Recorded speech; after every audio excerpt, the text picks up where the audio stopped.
Just once again looking forward to practice today and tomorrow, and then shoot around Wednesday and get ready to play South Carolina.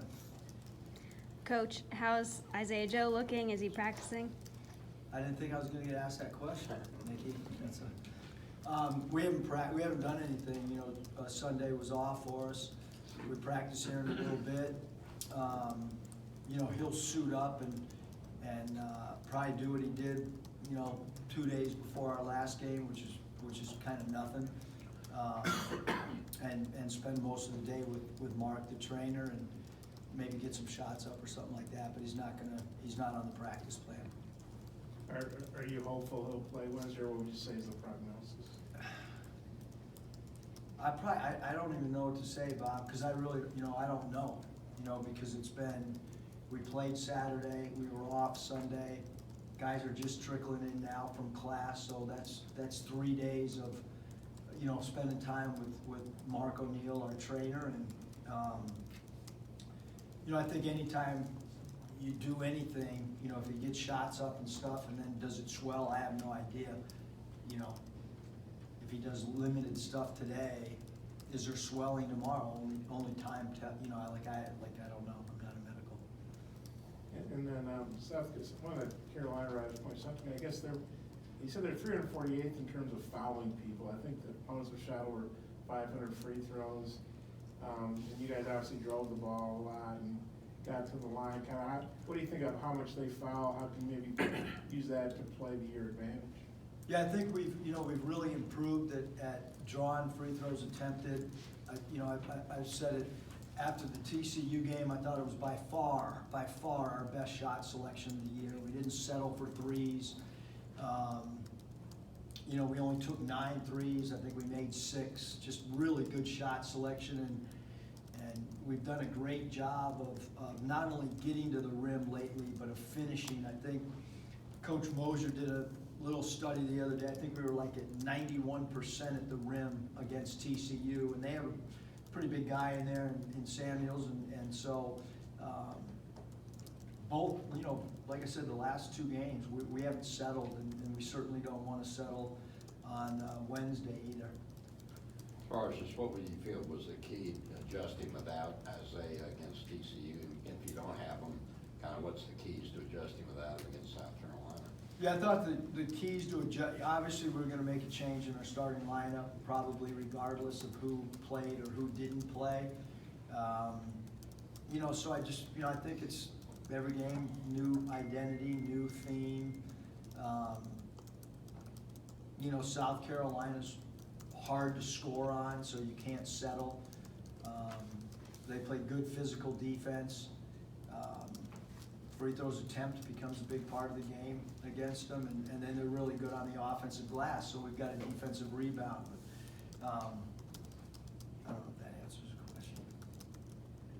Coach, Jimmy Wood is the only guard since 1993 to average more than 15 points and not make a three-pointer. You talk a lot about him this season, but what does that mean for him as a player, what he brings, and what does that say about his season so far? I think Jimmy, I said it after the games, one of the best defenders in all of college basketball. I think he's an NBA type defender. The best part about Jimmy is he knows who he is. And when any time that you're a coach, I think kind of in any sport, it's like, does a player understand who he is? Does he understand his strengths and weaknesses? Does he try to stay within who he is as a player? I never have to tell Jimmy, stop shooting threes. He knows not to shoot threes. And the maturity of his game to be able to do that is amazing. Yeah, Eric, what makes Jimmy such a good defender, an elite defender, I guess, not just good, but elite? And how, maybe if you watched film of him at SMU, how has he improved as a defender under you guys? Yeah, I didn't watch much film of him at SMU. I looked at his rebounding numbers and knew that he could get to the rim and score around the rim based on statistical analysis and so forth. We didn't have enough time to really dive in and watch a ton of film of transfers at that time. It was more studying analytically how they would fit in, and casually I had watched his games. I guess regardless of what makes him such an elite defender, maybe how has he improved since the start of practice? 7-foot wingspan, studies the scouting report, asks questions, understands defensive angles, doesn't crowd guys that are great dribble drive guys. He gives them an arm's length, but yet because of his great wingspan can contest 3 balls. I think most importantly, he wants to guard the opposing team's best player 1 through 4, and he takes that as a challenge. Some guys hide from it. You know, when you bring your team together and you say, hey, who wants to guard Bain? His is the first hand up. Or you're getting ready to play Indiana on the road, and who's going to guard Jackson Davis? He puts his hand up right away. You're like, come on, man, you're our point guard. You sure you want to guard their 4 or 5 man? Yep, let me take it. And so there's not, I've been around, you know, not many guys that want to every night do that. And could you see him playing in the NBA, carving out that defensive niche, you know? I mean, You know, I think to play at the next level, it's all about, do you do one thing great? And then, do you know who you are as a player? And those two, like, he does one thing great, and he knows who he is as a player. Certainly feel like he's a guy that would have to earn his way onto a roster through like a training camp type situation. But I definitely feel like he is a guy that, having coached at the NBA level, I do feel like he's a guy that has a role, just like Cody Martin has a role right now with Charlotte. I truly believe if you were an NBA coach, you would want a guy that practices hard every day, a guy that can defend, and does one thing really special, and he does that. And he's a great locker room guy. Yeah, Coach, you've talked in the past about Jalen when he's on the floor, kind of changes the pace of the game for you guys. It seems like sometimes when he brings the ball across half court, 27, 28 seconds left on the shot clock. Have you noticed maybe how that maybe impacts you guys' efficiency offensively? Yeah, I mean, we talk about it all the time, like we don't want walk-ups, meaning we don't want to walk the ball up the floor. We don't want look-ats, meaning look over at the bench and get a play call. And Jalen doesn't do walk-ups and he doesn't do look-ats. I mean, he just pushes it, and we've talked to him a lot about, hey, get that thing, and I did it even during the game, late game, I think with about 6 minutes to play. I said, hey, keep pushing it, get that thing to the top of the key, push and probe, see what you got. If you don't have anything, then backpedal and then glance over and we'll give you a play call at that point. But we wanted him to play with pace because he does such a good job of getting other people layups or clean looks with their feet set. And guys that have 10 toes towards the rim, he does a good job of delivering the ball in the proper time. How pleased were you with kind of the way you milked the clock the last 6 minutes of the TCU game? And is that a tough thing, kind of a risk that you think, when things go wrong, is it hard to get them back going in an offensive flow if you need to? Yeah, the milking the clock at the 6 minute mark, if you kind of go in your own head and say, all right, there's 6 minutes left, we run the shot clock down to 4 or 5 on the shot clock, how many defensive stops do we need? I'm not very good in math, but I got some guys on the bench that are really good, and so I'll ask how many stops we need. If we need, say, 10 stops out of 15 possessions, you're not going to do it. But if it's a good number that I know we can get stops, I know a lot of the Mountain West coaches they know that the success of milking the clock with 6 minutes to go, because I got a lot of text messages about when I took this job that they were glad they didn't have to sit and watch the air get taken out of the ball. So has not lost us a game in 4 years. So no, I mean, mathematically, you just, if you only need 2 baskets and there's 6 minutes to go, and you don't turn the ball over, then, we'll take those odds. And I thought it's part of maturing, it's part of knowing our late game package. So not really, I think we have to do that. Mitch? Coach, I saw your statement last night about Kobe Bryant. I wonder with some time at night to sleep on it and see some of the response from your old colleagues in the NBA, if you could just kind of give us an idea of how that's hitting you today now that you've had some time to digest. Yeah, yesterday, you know, it was obviously shocking to everybody.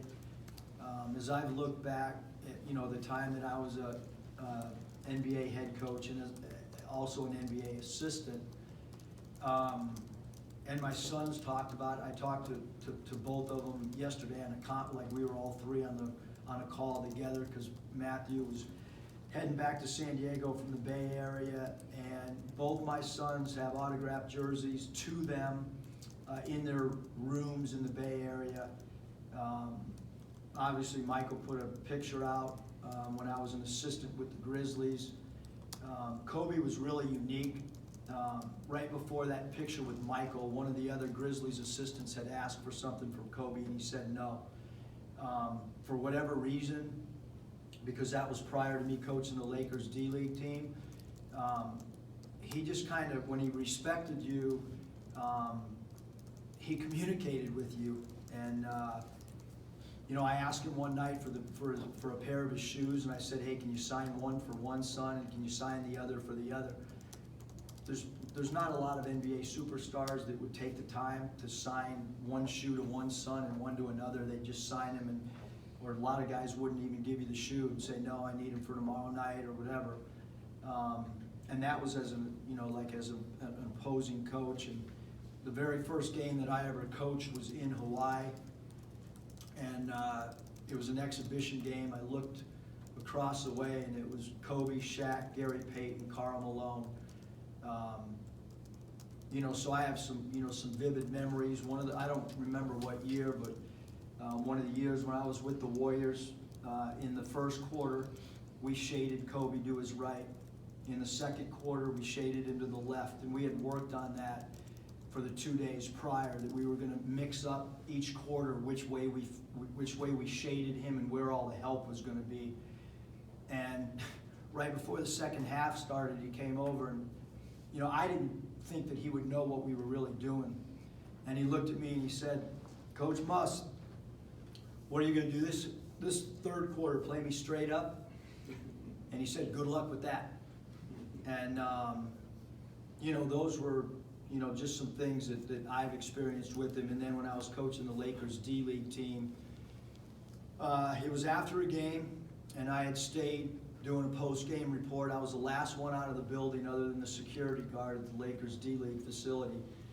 And I came out. There was a car about 4 spots away from mine. It was Kobe's car. He rolled the window down and said, Coach, is anybody else in there? And I said, you know, I'm the last one other than the security guard. And he said, okay, great. He got out of his car, and I asked him, you know, why? And he wanted to go shoot in there and didn't want anybody in there, including me. Just, you know, a unique competitor that had an incredible work ethic. Yeah, Eric, I assume you probably put Jimmy on Lawson.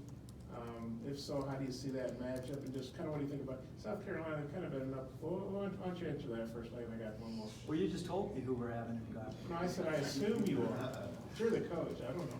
I mean, I gotta consult with Swish, see what he thinks. But yeah, Jimmy's always gone on the best player, so I'm assuming you know, that he'll guard Lawson and so what else? Well, how do you see that matchup between Jimmy and Lawson? I mean, I won't know till Wednesday at 9:42 or whatever. I mean, Lawson's a tough cover, you know, and I could see other people guarding him too, though, in all honesty, because you know, the kid 5's playing well for him too at the guard spot, and creates mismatches as well. So Jimmy could be on him for some stretches of the game. And then you look at South Carolina. I mean, they've been good enough to win at Virginia. They've been good enough to beat Kentucky, but they played poorly enough to lose to Stetson and Boston University. Kind of what are you expecting from them, because they've been kind of inconsistent? I mean, we got to expect to get South Carolina's best, you know, game. Obviously, you know, their non-conference schedule is what it is, but in conference, just like last year, they're playing really well.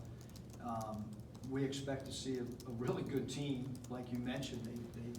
They've gotten, you know, themselves really ready to play against the Virginias and the Kentuckys and people like that. And the Kentucky game was back and forth, and they got stops when they needed, and they scored when they needed. And I think anytime you play a program that's beaten Virginia and beaten Kentucky, you better bring your A game or else.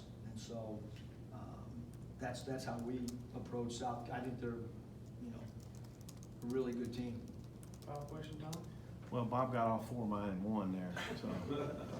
No, have you run across Frank Martin much? And he's kind of an elder statesman, well-regarded guy in the league. What do you think of him?